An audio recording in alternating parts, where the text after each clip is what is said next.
Masyarakat dan warga Intan Jaya tampaknya tak rela jika pasukan para Raider 305 Tengkorak Kostrad pulang ke markasnya. Pasalnya, warga Intan Jaya sudah berkali-kali diselamatkan dan dijaga oleh pasukan Tengkorak dari teror KKB Papua.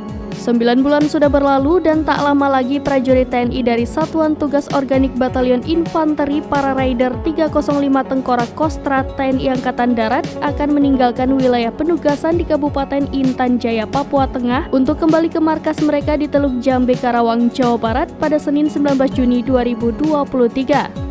Ternyata bukan perkara mudah bagi Letkol Infanteri Ardiansyah alias Raja Aibon Kogila dan pasukan Tengkorak untuk berpisah dengan masyarakat Intan Jaya.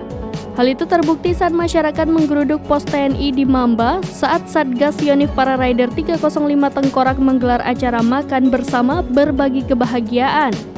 Masyarakat yang datang dalam acara itu menyatakan keberatannya jika pasukan Tengkorak harus meninggalkan Intan Jaya.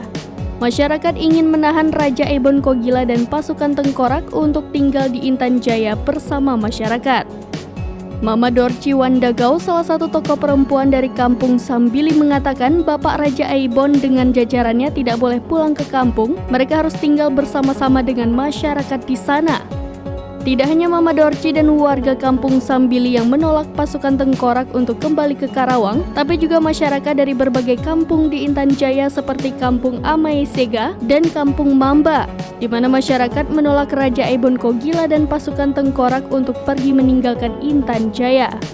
Pasukan elit Divisi Infanteri 1 Kostrad telah banyak berjasa membangkitkan kehidupan masyarakat selama beberapa tahun terakhir. Wilayah tersebut sempat lumpuh, mati suri akibat teror gangguan keamanan yang dilancarkan KKB Papua.